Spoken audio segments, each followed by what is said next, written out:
స్వర అయితే అలా ఒంటరిగా కూర్చొని అభి చేసిన పని గురించి ఆలోచిస్తూ బాధపడుతూ ఉంటుంది. అభి సార్ ఎందుకు ఇలా చేశారు, ఇలా చేస్తారని అస్సలు ఊహించలేదు నేను అని చెప్పి ఆలోచిస్తూ బాధపడుతూ ఉంటుంది. ఇంతలో అక్కడికి చామంతి వచ్చి, ఏంటి స్వర ఇది, ఇక ఆ విషయం గురించి ఆలోచించుకు, మర్చిపో అని చెప్పాను కదా, ఇంకా ఎందుకు ఆలోచించి బాధపడుతున్నావు అని చెప్పి అంటుంది.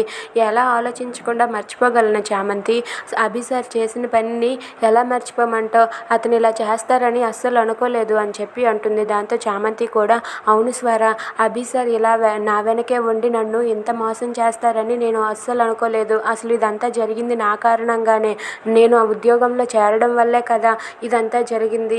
అయినా అభి ఇలా ఇంటికి తాగి వచ్చి ఇంత గొడవ చేస్తాడని నేను అస్సలు ఎక్స్పెక్ట్ చేయలేదు. అభి ఇలాంటి వాడని నేను అస్సలు అనుకోలేదు.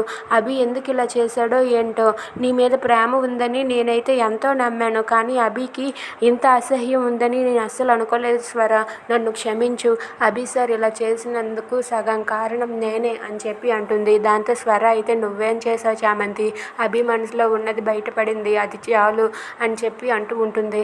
అయినా ముందు నా కొడుకు బ్రతికే ఉన్నాడని తెలిసింది, నా కన్న కొడుకు ఎక్కడ ఉన్నాడో ఏంటో నేను ముందు తెలుసుకోవాలి అని చెప్పి స్వర అయితే చామంతితో అంటుంది. అది విని చామంతి అయితే, ఎక్కడని వెతుకుతావు స్వర అని చెప్పి అంటుంది. ఎలాగైనా సరే నా కన్న కొడుకు ఎక్కడున్నాడో తెలుసుకుంటానని చెప్పి అంటుంది. Please subscribe our channel.